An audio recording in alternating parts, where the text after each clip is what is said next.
विधानसभा में कांग्रेस के धरने के दौरान गोविंद सिंह डोटासरा के स्पीकर के लिए अपशब्दों के प्रयोग का मामला आज विधानसभा में गूंजा।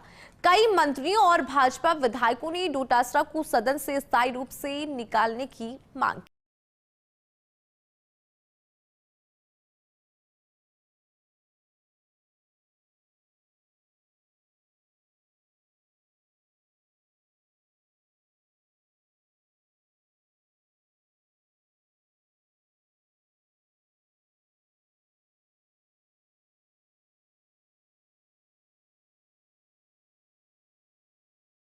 मेरे पास कई बार सत्ता पक्षियों से भी आरोप लगा कि आप विपक्ष को जो है पक्ष ले रहे हो, विपक्ष का लगा कि आप सत्ता पक्ष को बचा रहे हो।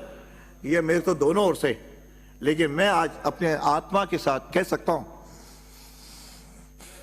कि मैंने कभी भी पक्षपात नहीं किया और न करूंगा। इसके बाद भी यदि इस तरह के शब्द सुने जाएं तो मन को पीड़ा होना स्वाभाविक है। मैं तो छोटा सा कार्यकर्ता था, एक कॉलेज में पढ़ाता था, कभी कल्पना नहीं की थी कि यहां तक पहुंचूंगा। आपने पहुंचाया।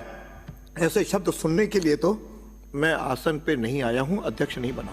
देवनानी ने कहा कि अब सदन को तय करना है कि ऐसे सदस्य के साथ क्या किया जाए। यह सब सुनने के बाद मुझे भी यह लगता है कि वह विधायक बनने के योग्य भी नहीं है, लेकिन इसका फैसला मैं सदन पर छोड़ता हूं। उधर सदन में मुख्य सचेतक जोगेश्वर गर्ग ने बीएसी की रिपोर्ट रखी। 12 मार्च को पास होगा राजस्थान का बजट। 12 मार्च को वित्त और विनियोग विधेयक बहस के बाद होंगे पारित। सीएम भजनलाल शर्मा बहस का जवाब देते हुए करेंगे कई घोषणाएं। विधानसभा की कार्य सलाहकार समिति की बैठक में कामकाज हुआ तय। 12 मार्च तक का कामकाज हुआ तय।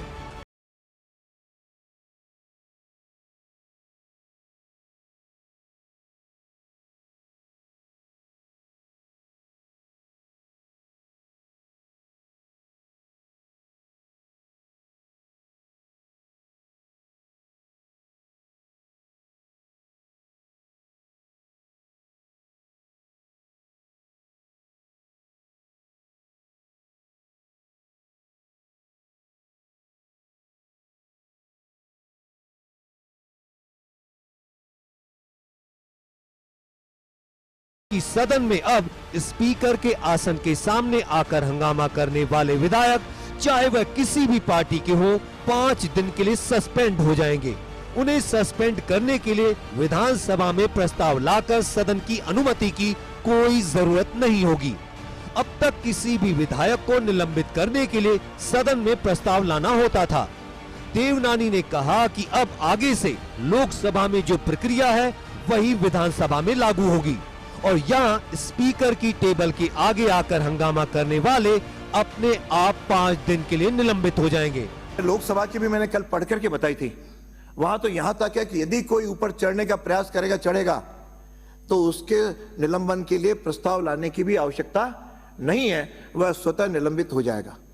तो आज मैं ये व्यवस्था दे रहा हूं कि आगे से कोई भी सदस्य किसी भी दल का होगा, यदि यहां पर खड़े होकर के सदन के या अपने आसन की अवहेलना करेगा तो वह स्वतः ही निलंबित माना जाएगा।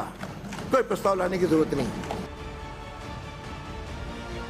राजस्थान की विधानसभा में गतिरोध अभी टूटा नहीं है। बजट पर वाद विवाद हुआ और इस चर्चा में केवल सत्ता पक्ष के विधायक शामिल हुए। दूसरी ओर कांग्रेस विधायकों ने पश्चिमी गेट के बाहर धरना दिया। कांग्रेस एकमुखी दिखी और डोटासरा के साथ खड़ी दिखी। उधर सत्ता पक्ष ने यहाँ तक कह दिया कि हम बड़प्पन दिखाने को तैयार हैं, बशर्ते सदन में आकर असंसदीय शब्दों के लिए विपक्ष के नेता माफ़ी मांगे और फिर कार्रवाई आगे बढ़े। सदन सुचारू कैसे चले, 27 तारीख बेहद अहम है। ऐसे में ये ज़रूरी हो गया है कि डेडलॉक टूटे और डेडलॉक टूटेगा तभी 27 को सदन में नेता प्रतिपक्ष और बाद में मुख्यमंत्री का जो संबोधन होगा उसकी गरिमा को 4 चांद लग पाएंगे।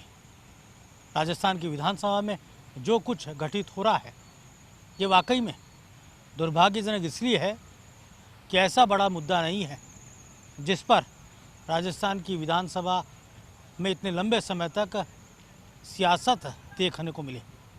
सियासत किस तरह की है ये अलग बात है, लेकिन ये ज़रूर है कि जो राजस्थान की जनता अपनी गाड़ी कमाई का एक बड़ा हिस्सा विधानसभा के ऊपर खर्च करती है, जाहिर सी बात है कि वो ये सोचती होगी कि आखिर उनके मुद्दों को लेकर जनप्रतिनिधि कितना दमखम के साथ सदन में अपनी बात कह पा रहे हैं और आखिर क्या उनकी समस्याओं का निदान हो पा रहा है। कैमरा जर्नलिस्ट सुरेंद्र के साथ मेरे सहयोगी ऐश्वर्य प्रधान के साथ योगेश शर्मा, फर्स्ट इंडिया।